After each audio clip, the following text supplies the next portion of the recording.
All right, everybody, this is Sheets, and we're going to continue this experiment with respect to the MMA slate for this Saturday. We're going to just do an update pretty much every day where we take a look at the slate with the information that we have.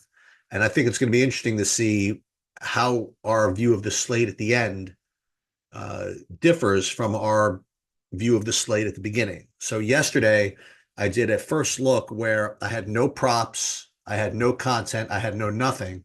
I just had my own knowledge and instincts of these players, excuse me, of these fighters, what I thought the prop should be, what I think it should look like.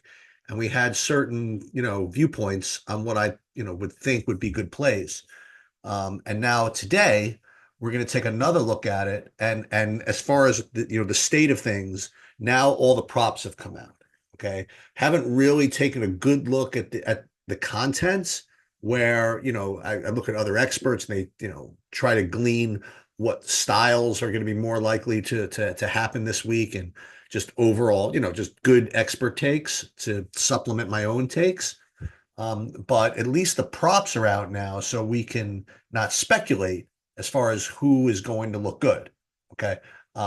So let's go through again with well, we can do it a little bit quicker because we have a little bit of idea of what we're going to like. But first off is this Kennedy Nzechukwu fight against Lucas Brzeski. Now, when I first looked at it yesterday, I was very suspicious of the Nzechukwu side. I mean, he got KO'd round one by Jacoby, a very fishy split decision loss to St. Preux, and I mean, kind of a cupcake matchup against Barnett. I mean, since this Devin Clark fight, where actually the first round looked kind of fishy, he hasn't particularly been too impressive. And although Bresky is not great, I felt as though the Njeku, side was maybe a little bit fishy. But then what happens is the props come out and you take a look at this, and his inside the distance line is extremely strong. I mean, it's minus 215. I mean, that is just kind of elite. And not only that, it's plus 175 in round one. So it's definitely going to look like a better play than I had originally thought.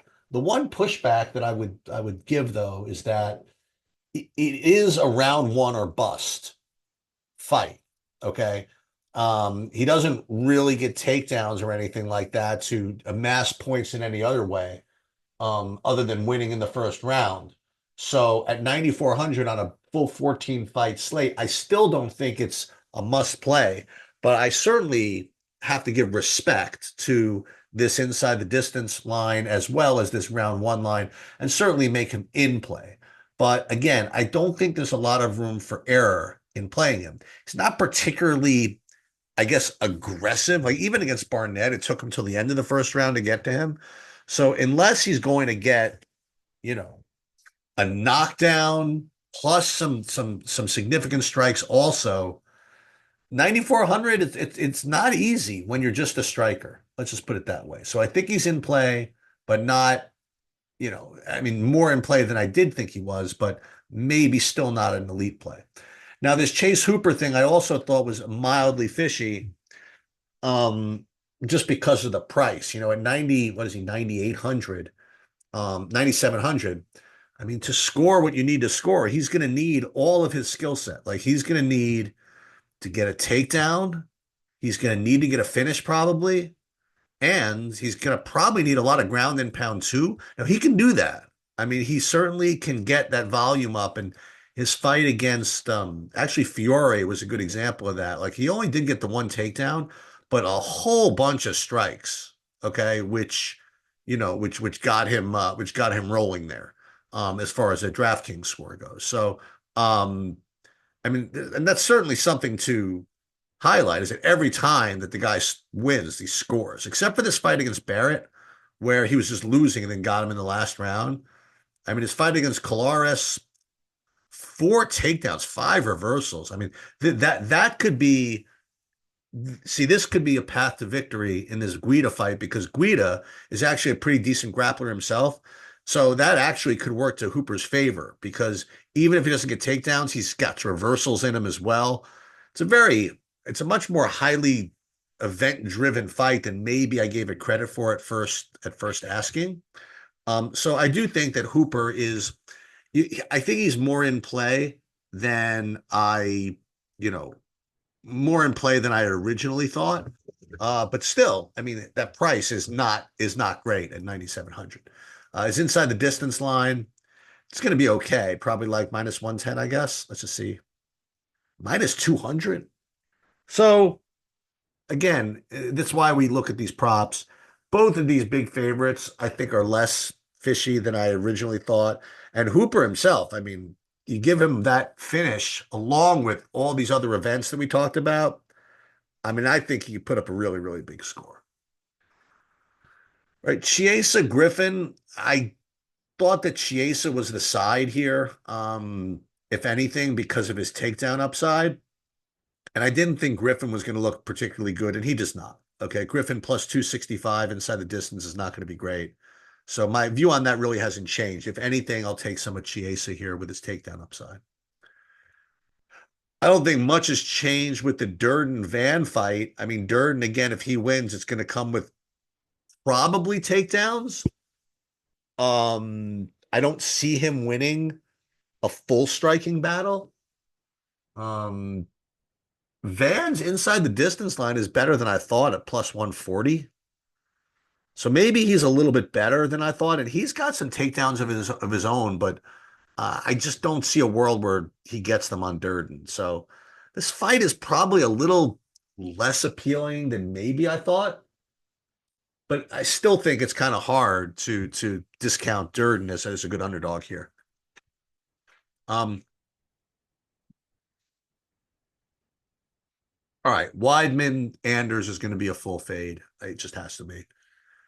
Is inside one of these inside the distance lines going to be 400? I mean, yeah. I mean, plus very little wrestling. That's going to be faded. Battle against Randy Brown. I predicted when we looked at this fight yesterday that when these props come out, Brown would be a pretty decent underdog because he'd be plus 300 probably inside the distance, but it's coming out much worse than I thought at plus 375. So I'm a little less in on the Randy Brown side. Battle inside plus 110 is better than I thought he was going to be. So I think I'm upping my liking of the battle side and reducing it a little bit for Randy Brown. Not much has changed with respect to my view of Evloev Sterling. I mean, the props are no help here. I mean, neither of them rate to finish this fight. It's just a question of really who gets the grappling going. And my view remains the same, that Sterling is certainly someone you have to play because he's going to win this fight 30% of the time. And when he wins, I don't see a world where he wins without getting the best of the grappling, So I think Sterling remains a really good underdog as far as DFS goes. And I mean, certainly Evloev does have a bunch of takedown upside, whatever, but for whatever reason, I just feel as though Sterling is just defensively sound enough to fend it off. So it's kind of a weird pick, but I think that Sterling is maybe the better DFS play. Because I think there are worlds where Evloev wins without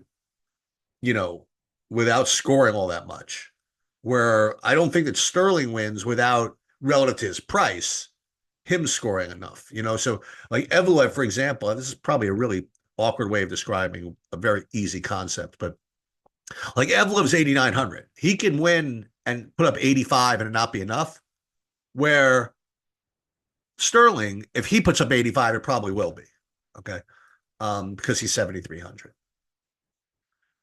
Luque Garembo, my view on this fight hasn't changed. In other words, first of all, Garembo inside plus 415 is ridiculous. Okay, first of all, I think that line is wide. Probably should bet that. But that's something else. I mean, you have Luque with a better inside the distance line. I think that overall this line is mispriced anyway. That's not really for me to say. I just think Luque is sort of the obvious play here for me is better inside the distance line. I don't think he's a worse grappler, honestly. So I'm going to be pretty heavy on that side. Reyes Smith, I figured that Reyes would end up being minus 110 inside. Let's see what the props came out at. Actually, a little bit better at minus 175. So, um, he certainly is reasonable in play. I do think that it's going to be a striking battle. So, at his price, he's probably going to need a round one KO, which is not easy to get, especially on Anthony Smith here.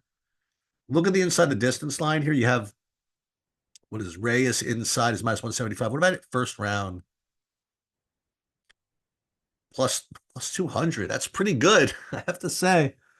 So yeah, I guess when you think about it, it's just as good of a play as Kennedy, right? He's got a better round one prop, or close at least round one prop at much cheaper. So yeah, I guess he's remains a pretty good play. Anthony Smith just doesn't, I think, win often enough here. Nor does he. He could win a boring decision. I guess he's going to make the 150 max, but that's pretty much it. Landwehr, Doohoo Choi, my view on this is not going to change. I mean, this fight's going to be a war. Whoever wins this fight is gonna score. He just will. And you have Landwehr inside plus 150 at his $8,400 price. That's an amazing price. That's an amazing play. And because of that, it's going to look like an amazing play, which means Doohoo Choi at plus 200 at, what's he, 7,800? I mean, that's pretty good also. So I think both sides of this fight are, I mean, you're gonna want to root for this fight. You're gonna want to bet on this fight on DFS. This fight's gonna be a war, and I'll probably end up with a good amount of it. Bryce Mitchell against Kron Gracie. My view really hasn't changed on this one either. His inside the distance line plus 250. I think that's actually pretty wide. I think he can get this. I think he can get a finish pretty easily here. And I do think also that his wins are going to score well. Are they always going to smash? No, but I think that Gracie is going to let himself get taken down here because I think Gracie's path to victory is some submission nonsense from his back. So he's going to probably welcome Bryce Mitchell. And Bryce Mitchell, for reasons I mentioned in the earlier video, is just going to do it. Even if you want to argue that maybe his path to victory is a little easier if he just kind of just strikes with him. It's not who he is, really. He's just going to go for these takedowns and try his best to mind his P's and Q's, but he's going to try to finish him. I mean, just coming off of is he coming off of a loss?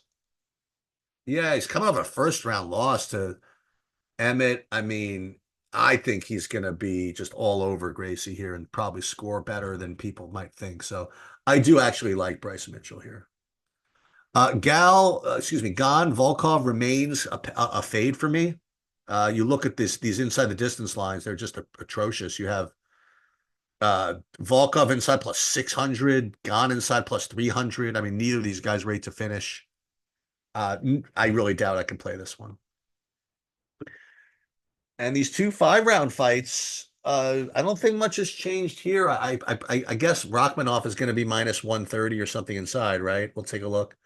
A minus 160. That's pretty good. Plus the 5 rounds. Certainly a decent play. Gary, just because if he wins, he's going to have 5 rounds to score points. I guess he's playable. My excitement for the Gary play remains as lukewarm as it did. And then this main event, I still think this fight's, you got to lock this in. I mean, whoever wins this fight is going to score a ton. I really believe that. You have neither of these fighters that like to defend themselves, and they're both really, really aggressive. Pantoja can put up 140 with a tuxedo on, with all of his takedowns and reversals and strikes and everything. And Asakura is a freaking beast too. I mean, I think whoever wins this fight is going to score a ton. So even though it's a 14 fight card, and usually on 14 fight cards, I don't like to just lock in the main event. It's going to be difficult for the winner of this fight to not get there. Let's put it that way. And that's what I have through Tuesday. I'm going to do another update tomorrow. And after tomorrow, I hope to absorb a little more content to get a little more flavor of how these fighters might behave. And let's see if that changes anything. Okay, that'll do it for today.